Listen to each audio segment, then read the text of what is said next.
On a bright sunny day, we see it. We go outside, run, laugh, play, and it remains our background. It's our blue sky. We often ignore the question, why is the sky really blue? Let's break it down. First, let's look at the dynamics of light. in a prism, light is scattered in different directions. Light appears white initially while traveling in a straight line because it contains all the colors of visible light.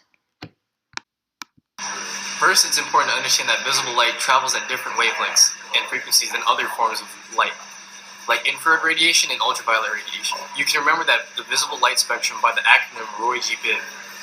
Red visible light has the lowest frequency, and violet visible light has the highest frequency. Light dynamic also affects how light is perceived. Light travels in a relatively straight line through space until it hits gas molecules or other particles, and accordingly will change the direction of the travel, usually depending on the size and composition of the molecule. But we must not only focus on the physics behind light energy. We also have to look at the biological front. Our eyes. Our eyes are also involved in light energy perception. In our eyes, we have photoreceptors known as rods and cones. Our 6 million cones detect color, and the 120 million rods we have detect black and white. These photoreceptor cells are located in the retina and are concentrated in the fovea, responding to light energy. Even though cones are primarily for detecting red and green color, our few blue cones are very sensitive and are outside the fovea, thus making our eyes sensitive to the perception of blue light. Let's demonstrate this with an experiment. The following is the chemical reaction demonstrated by the experiment. It's important to note that both water and sulfur dioxide are components in the atmosphere. Here we have 10 grams of sodium thiosulfate and 50 milliliters of hydrochloric acid and 800 milliliters of water. Just get it.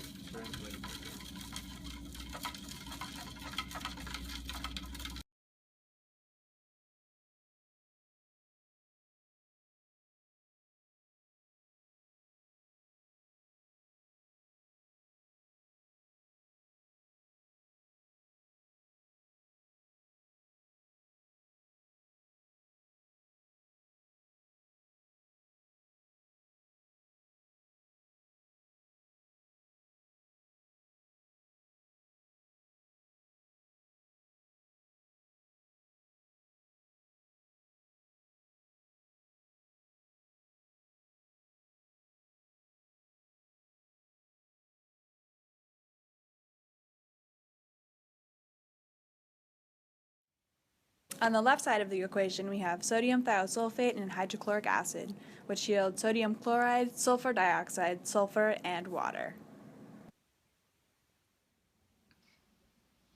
Our experiment demonstrated that when light hits a gas molecule, it is possible that some of the energy is absorbed. The molecule absorbing the energy of a particular wavelength will radiate that color of light. All of the colors can be absorbed. However, the higher frequencies of visible light, like blue and violet, are absorbed and radiated more often than the lower frequencies, like red and orange.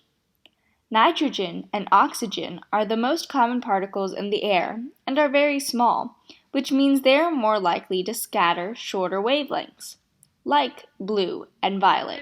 This scattering of light is called the Rayleigh phenomenon.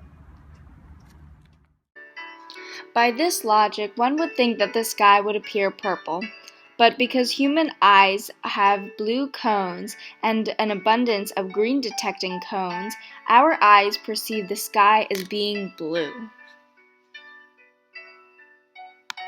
But what about sunsets? When there is more distance between the light and the eye, there are more particles and therefore there is more scattering. More of the blue light is actually scattered, but red and yellow light can pass straight to our eyes.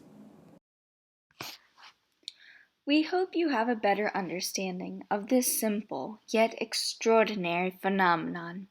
Thanks for watching!